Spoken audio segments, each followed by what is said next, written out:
Verhofstadt. Yeah, thank you very much, President. First of all, I want to thank all the colleagues who are very interested, and especially Mr. Svoboda, in the democratic choice we have in the Liberal group. I think it's because only in the Liberal group there is a democratic choice that everybody is interested in it, obviously. But besides that, I want to start my intervention, President, by paying tribute to the citizens of Ukraine. Why I do that? Because the several hundred thousands of people in the street of Kiev are, in my opinion, today the best answer we can see and we can give to the rising Eurosceptic sentiment in Europe of today. Because inside Europe, nationalists and populists try to explain us that it's over with Europe, that there is no future for the European Union, and you see outside our Union, in the streets of Kiev, people who want to join the Euro, who want to join the European Union. And I think that my hope, dear colleagues, is that this pro-European spirit shall not only prevail in the streets of Kiev next week, but also in the European Council of next week. And it shall be necessary, because it's not an ordinary European Council. We have in fact 3 decisive hurdles to overcome in this European Council, 6 months before our European elections. The first is on European defence. It is, dear colleagues, exactly 60 years ago that the French National Assembly made, in my opinion, a huge mistake. A huge mistake to refuse, you remember that, in 1954.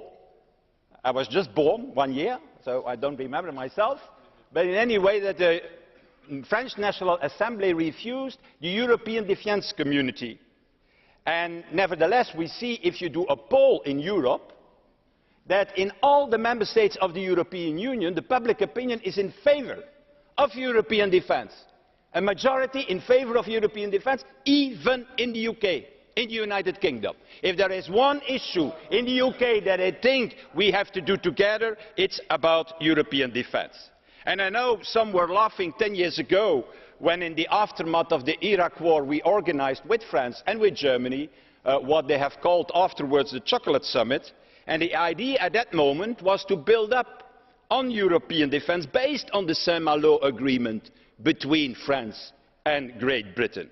And I can only hope that 10 years after, this idea can blossom again, because certainly in terms of austerity, where all the member states have enormous difficulties with their public finances, I think it's not a luxury to do 28 times the same thing, and that it is far better to cooperate in that matter. Second decisive step we need in this European Council, President, is the new economic governance architecture for the Eurozone. And let me be very blunt, Mr. Commissioner, about that. You have defended here the contractual arrangements, but this Parliament doesn't want this idea of contractual arrangements. The idea that between the European Commission and member states we should make a contract in which a specific reform, pension reform or labour market reform, is imposed. This system of contractual arrangement is the death of Europe if you continue with that. It shall create resistance in every member state where you doing such a contractual arrangement, because it shall be seen as an intrusion from Europe in a specific national reform. We said it already, Mr. Brok, myself, Mr. Gualtieri, in the name of the Parliament, in the Sherpa meetings, and you are simply continuing with the idea. Well, the Commission should defend another idea, the same idea as the Parliament, the idea of convergence guidelines. It has to be convergence directives that are applicable to all the 28 member states of the Union and to all the 17 member states of the Eurozone. And naturally, this convergence guideline shall have different consequences in these and other member states with different reforms.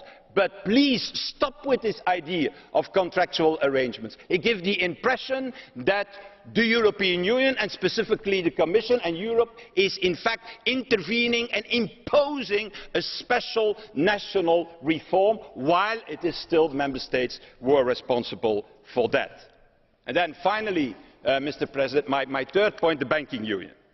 Let me first of all say what I repeated already many times here in the plenary. I think that without this banking union there is no solution for this crisis. We shall see exactly the same what happened in Japan. That's a long period of economic stagnation. And we need a real banking union, not just a banking union, not what I call a loose coordination of national resolution mechanisms that shall not work. So we don't need an intergovernmental system, but we need a communitarian system. And what I have read in the press of this morning, the outcome of the ECOFIN of last night, is again an intergovernmental system that this Parliament hopefully shall never accept. And secondly, it has to be a system paid by taxpayers.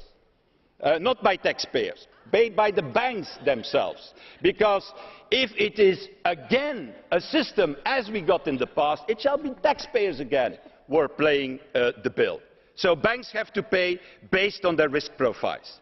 And I hope, Mr. President, that we can all in this Parliament give full support to the proposal of the Commission that precisely responds to this. So my conclusion, I hope that the ECOFIN of next week, and certainly, Mr. Commissioner, the European Council of next week, that the same European spirit can prevail as the European spirit we see today in Kiev and on Maidan Square. Thank you.